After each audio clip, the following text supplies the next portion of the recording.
నమస్తే, welcome to the federal Telangana. ప్రస్తుతం తెలంగాణ వ్యాప్తంగా ఎన్నికలు ముగిశాయి.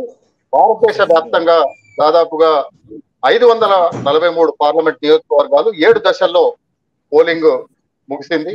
ఈ నేపథ్యంలో ఆయా సర్వే సంస్థలు కావచ్చు, మిగతా మీడియా సంస్థలు కావచ్చు, ఎగ్జిట్ పోల్స్ ఇస్తున్న పరిస్థితి అయితే నెలకొంది.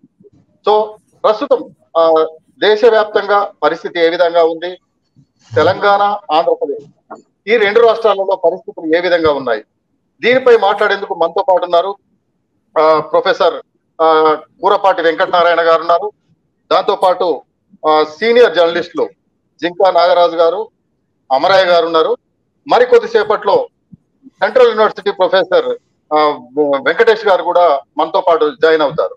అయితే ముందుగా వెంకటనారాయణ సార్, నమస్తే సార్.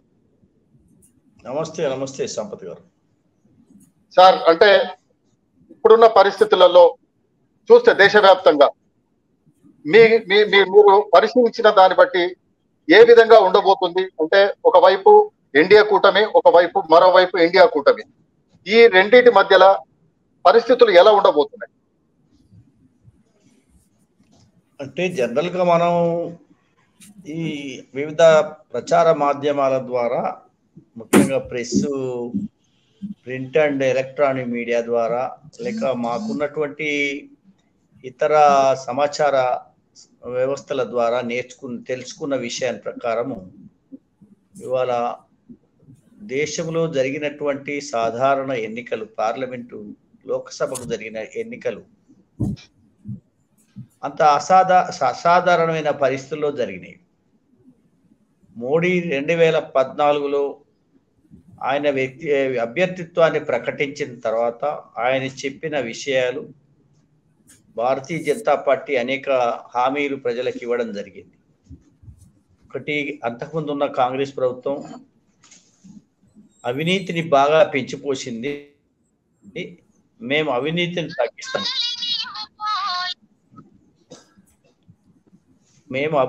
తగ్గిస్తామని చెప్పడం జరిగింది. దేశ విదేశాల్లో ఉన్నటువంటి బ్లాక్ మనీ తెచ్చి ప్రజలకు పంచిపెడతామని చెప్పడం జరిగింది. ప్రతి సంవత్సరం 2 కోట్ల ఉద్యోగాలు కల్పిస్తామని చెప్పడం జరిగింది. ఆ రకంగా అనేక వాగ్దానాలు చేసి 2014లో దాదాపు 280 సీట్లు దాదాపు సాధించుకున్నారు. మళ్ళీ రెండవసారి కూడా ఇక మత సంబంధమైనటువంటి లేదా రామ జన్మభూమి, రాముని గుడి కడతాం అని చెప్పి ఆ రకంగా ప్రజలకు మరో వాగ్దానం ఇచ్చి చేయడం జరిగింది.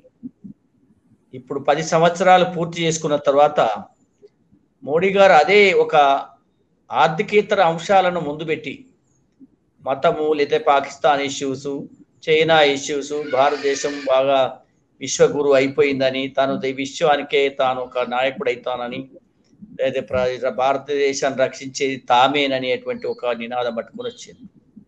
కానీ 10 సంవత్సరాల తర్వాత ఎప్పుడైనా మన దేశంలో మనం చూసాం, ప్రజలు ఒక మార్పు దశలో ప్రయాణం చేస్తారు. ఎందుకంటే మన దేశంలో అమలు పరిచినటువంటి ఆర్థిక విధానాలు అనేటివి మెజారిటీ ప్రజలకు అది సంతృప్తిని ఇవ్వలేదు. ట్యాక్స్ల విధానమే కావచ్చు, సంక్షేమ పథకాలే కావచ్చు, అభివృద్ధి తీరుతెన్నులు చూసినా కానీ ఆర్థికంగా మెజారిటీ ప్రజలకు న్యాయం జరిగినటువంటి విధానాలే అమలుపరిచింది. కాబట్టి దేశమంతటా కూడా ఇది చర్చ జరిగింది.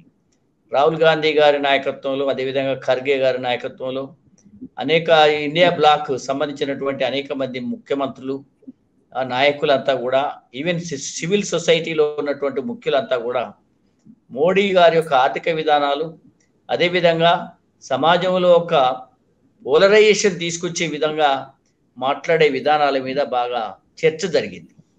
కాబట్టి నార్త్ ఇండియాలో ఈసారి వారేదో కోరుకున్నట్టుగా అది ఎక్కువ సీట్లు పెరుగుతాయా లేదా ఉన్నట్టుగా అక్కడ వస్తాయా, వాళ్ళు ఆశించినటువంటి 400 సీట్లు దాటిపోవాలని చెప్పేటువంటి ఆ అప్పీల్ అనేది నేను అనుకుంటా ప్రజలకు చేరలేదు, ప్రజలు రిసీవ్ చేసుకోలేదని నేను భావిస్తున్నాను. నార్త్ ఇండియా నుంచి అదేవిధంగా దక్షిణ భారతదేశంలో కూడా తమ ప్రాబల్యాన్ని పెంచుకోవాలి, ఇక్కడ 10, 15, 20 సీట్ల కంటే పెరగడం లేదు. కాబట్టి ఇక్కడ 50 సీట్లు అయినా పెంచుకోవాలి, నార్త్లో ఏమైనా తగ్గుతాయి అనేటువంటి అనుమానం, ఒక నార్త్లో తగ్గుతున్నాయి అనేటువంటి ఒక భయం వాళ్ళలో చేరింది. కాబట్టి సౌత్ మీద కూడా బాగా వాళ్ళు కాన్సన్ట్రేట్ చేయడం జరిగింది. ఏది ఏమైనప్పటికీ కూడా సౌత్లో ఇవాళ ఆంధ్రప్రదేశ్, తెలంగాణలో ఇంతకుముందు వచ్చిన 4 మీద 2, 3 సీట్లు వస్తాయని నేను అంచనా వేస్తున్నాను. అదేవిధంగా కర్ణాటకలో ఇంతకుముందు వచ్చినాయని రాకుండా 15, 16 సీట్లు రావచ్చు అని నేను భావిస్తున్నాను, ఎందుకంటే అక్కడ ఉన్న ఇన్ఫర్మేషన్ ప్రకారం. అదేవిధంగా ఆంధ్రప్రదేశ్లో 2, 3 సీట్లు, ఒకవేళ 25 సీట్లకు 25 సీట్లు ఎవరు గెలిచినా కానీ అది ఎన్డీఏ యొక్క పక్షంలో చేరుతాయనేటువంటి అనుమానాలు కూడా రాజకీయ విశ్లేషకులలో ఉన్నది. కాబట్టి ఇప్పుడు నార్త్ ఇండియాలో ఎంతో కొంత తగ్గుతాయి, 50 నుంచి 100 సీట్లు తగ్గుతాయని ఒక అంచనాలు ఉన్నాయి. కాబట్టి 400 కాదు 300 దాటడమే అతి కష్టమైన పని అని పరిశీలకులు భావిస్తున్నారు. నిష్పక్షపాతంగా మనం ఒక సమాజం దృష్ట్యా, రాజకీయ వ్యవస్థ దృష్ట్యా చూసినప్పుడు అది 400 దాటడం కాదు, 300 దాటడమే మోడీ గారికి అతి కష్టమైన పని అని చాలామంది రాజకీయ విశ్లేషకులు చెప్తా ఉన్నారు. కాబట్టి దక్షిణ ఇండియాలో పెరగకపోవడమే కాకుండా యావరేజ్లో టోటల్గా చూస్తే కర్ణాటకలో తగ్గిపోతున్న పరిస్థితుల్లో మొత్తం ఓవరాల్ సౌత్ ఇండియాలో కూడా బీజేపీకి ఇంత ముందు వచ్చినటువంటి 20 దాకా, 25 దాకా, 30 వరకు రావచ్చు. అలాంటివి కూడా ఇవాళ 10, 15 మళ్ళీ మైనస్ అయ్యే అవకాశం ఉంది. నార్త్ ఇండియాలో 50 నుంచి 100 మైనస్ అయ్యే అవకాశం ఉందనేది ఓవరాల్గా అభిప్రాయాలు ఉన్నాయి. కానీ సరే, కాంగ్రెస్ పవర్లకు వస్తుందని చెప్పేటువంటి వాళ్ళు కూడా ఉన్నారు. కానీ మరి కాంగ్రెస్కు పవర్కి వచ్చేటువంటి వాళ్ళ కనీసం 150 ఆ పైన రావడం, వాళ్ళ యాలీస్ ఎవరైతే ఇండియా బ్లాక్లో ఉన్న వాళ్ళకు కూడా మరో 100 పైన, 100, 120 వచ్చేటుంటే అది సాధ్యమవుతుంది. మరి కాంగ్రెస్ 100 దాటుతుందా, 150 వరకు చేరుతుందా అనేది ఇంకా మనం ఇంకా తీవ్రంగా దాని యొక్క వివిధ స్టేట్లలో జరిగినటువంటి ఎగ్జిట్ పోల్స్ ద్వారా కొంత క్లారిటీ రావచ్చు. కానీ నేను అనుకుంటున్నాను ఉభయ పక్షాలు కూడా వాళ్ళు ఊహించినంత పరిణామాలు రాకపోవచ్చు. అటు బీజేపీ తన సీట్లను తగ్గించుకునే పరిస్థితిలో ఉంది. అదేవిధంగా ఇండియా బ్లాక్ ఏ మేరకు ఎదుగుతుందో కానీ తప్పకుండా ఎంతో కొంత చాలా అంటే పవర్కు చాలా చేరుతుందనేటువంటి పరిశీలన జరుగుతూ ఉంది. కాబట్టి మనం తప్పకుండా గత 2 సార్లు బీజేపీ ఏదైతే నినాదాలు ఇచ్చి ఆ హామీలు ఇచ్చి మెజారిటీ ప్రజలకు న్యాయం జరిగినటువంటి ఆర్థిక విధానాలను కూడా ప్రవేశపెట్టి వివిధ రకాల పన్నులను, ముఖ్యంగా ఈ జిఎస్టీ అనే దాన్ని అది ప్రజల మీద బాగా భారం మోపి మామూలుగా పేద ప్రజలు ఉపయోగించే వస్తువుల మీద కూడా ట్యాక్స్ వేసిరు అనేటువంటి నినాదం అది ప్రజల్లోకి పోయింది.